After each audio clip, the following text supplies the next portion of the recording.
Hey everybody, we're back at E3 here at the Twitch TV booth, and we have another exciting game lined up to you. It's going to be non-stop all week, but right now we have Dungeon Defenders 2 here. Joining me is Philip. Philip, do you want to tell us what you do for Dungeon Defenders 2? Hey, yeah, I'm a marketing designer at Trendy Entertainment. Cool, and I want to take a quick look. We have gameplay footage here of Dungeon Defenders 2. Now, you have been working on this game. Did you also work on the original Dungeon Defenders? Yep. Cool, so what have you learned from the original game that you really wanted to bring back to fans in Dungeon Defenders 2?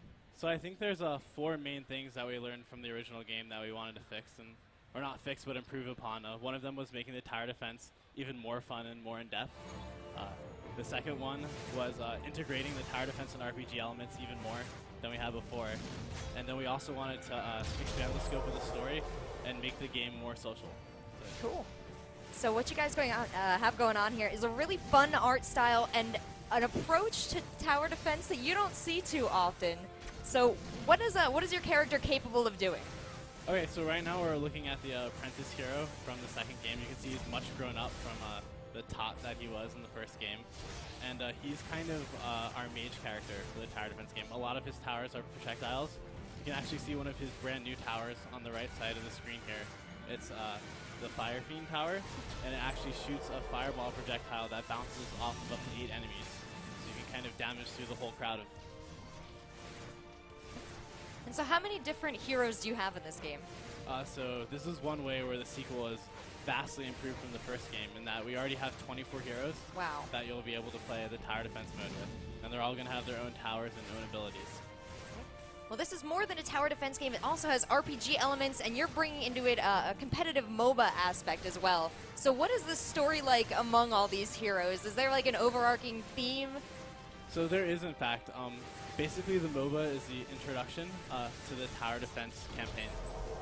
So basically, the game starts off, and all the heroes are in training for the oncoming threat to Etheria.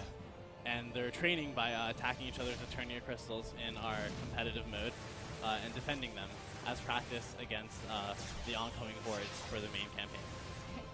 And what kind of progression can players look forward to? Now we have a competitive MOBA mode, we have the tower defense mode, we have the RPG aspect. How are your characters leveling up among all three? Is it consistent, or is it 3 different games in one?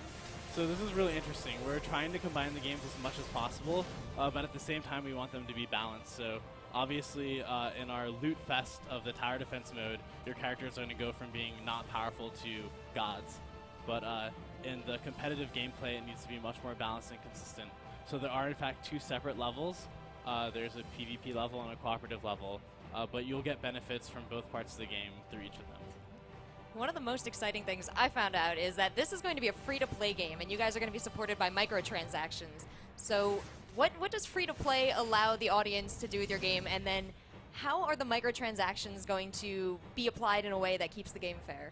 So first of all, the game is not pay to win, and it never will be. Nothing in the game that affects your stats is available for purchase in any way, shape, or form. But what we do have is, in the core Dungeon Defenders game, we noticed a lot of people like new heroes and purchasing them, and we wanted to have even more heroes in the second game. So we figured the best way to do that was to price the heroes individually and basically allow you to start the game off with any 4 heroes you want for the same price as Dungeon Defenders 1. Then if you want to play as more heroes, you can find them in the game and unlock them, or you can purchase them to play sooner. Now, one of the things you were telling me about is that you want to also have this purchasing, more of a community thing. You don't just want to go into the shop and buy your guys. You're looking to have people trade, to people interact over this. So what is your hope for the community as far as the microtransactions? So one of the most important things in Dungeon Defenders 2 for us is that everything in the game, including heroes, including boosts, every microtransaction can be found. And then we have a lot of systems in place where you can trade these to other players. So while you may want to play as the Barbarian, you might find the Apprentice. So you trade someone online, the Apprentice character, for the Barbarian, and be able to play as them. And we're really hoping this helps improve one of the core issues that we had with the first game, was that the game is most fun when you play cooperative. But what if you don't have 3 friends to play with? And we're trying to institute all these different ways for people to find those 3 friends that they're going to want to go through the cooperative campaign with. You've been putting a lot of work into the competitive mode as well as this tower defense mode. What were your inspirations for the MOBA? So we took inspirations from a lot of different genres. Obviously, we're looking at Dungeon Defenders and trying to make something that fits within the realm that we established in the first game. But we're also taking a look at games like Smite and League of Legends and Dota, and games that really have a fair and balanced, structured competitive mode, and trying to adapt some of those rules to kind of the more fun Dungeon Defenders loose style. And what kind of platforms can we expect to see this game on? So basically, it's going to hit PC, Mac, and Linux first, and then we'll be releasing on mobile and web. Great. I can't wait to play this on my phone. And actually, because I'm not always able to play, I'm a big fan of watching. And in the spirit of Twitch TV, there are a ton of people online broadcasting this game. There seems to be a big appeal to watch it. What are you guys doing in the way of like spectator mode or availability or understanding for someone who maybe hasn't played the game but is really into just kind of watching these guys play? That's an awesome question. So we already have a spectator mode in the game for both the competitive and the cooperative mode. We have no official announcements as for now, but we are really looking towards having that be something that's implemented at launch for people to use. And of course, people even now stream Dungeon Defenders all the time. And we at Trendy stream it every Friday at 5 p.m. Eastern on our own channel, and we'd love for everyone to tune in and watch and talk to us. That's great. When can we get our hands on this game? We don't have an announced release date yet, but the competitive mode is in beta, and we are widening it by the day. So if you go to our site, DungeonDefenders2.com, and apply for the beta, you have a good shot of getting in the next month or so. A really good shot, huh? Yeah, So if you head over to that site and we can check this out. What kind of fans do you think are going to be attracted to this? I mean, you have the Dungeon Defenders fan base, and they're going to be learning about a lot of the new things that you're exploring as you add it to the game. But what other fans do you think should give this game a try? I think we're going after a lot of different audiences. So people who like large role-playing games like Diablo or Loot Fest, this is something that they should really look forward to, the cooperative campaign. It is that, but also with some strategy elements mixed in. We're also trying to get maybe not players of the existing MOBAs, because they already have their game of choice, but players who'd like to play a MOBA, but the existing ones are too challenging or there's too much of a learning curve to play them, and maybe get them into our game type, whether it's through the campaign that they enjoy playing and then they try out the PvP or vice versa. Well, you said you're looking to expand at least to mobile and PC. How are those games going to match up? Am I going to be able to log into my same account from my phone as from my computer?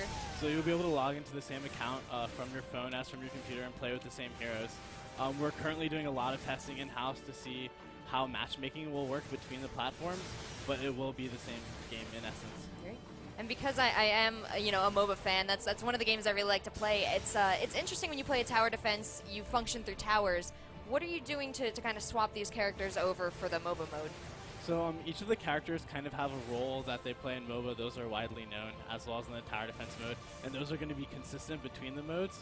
And the abilities from the MOBA will carry over to the tower defense mode. So a great example is that, you just saw the Apprentice uses Monobomb, which is available in both modes and has a similar purpose.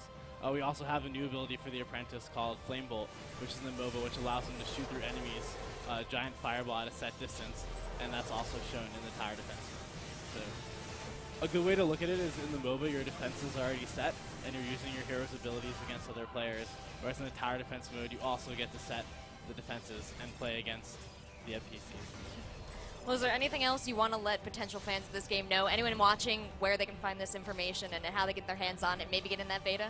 So if anyone wants to get into beta, once again, go to DungeonDefenders2.com and you'll be able to register there. And we hope that you enjoy looking at this first look at the cooperative gameplay. Great. Well, thank you so much, Philip. It's really exciting, and I can't wait to check that out. And I'm going to get my shot at the beta, so I'll sign up later. But Sweet. Thanks so much, guys. We'll be back with more games soon. Thank you.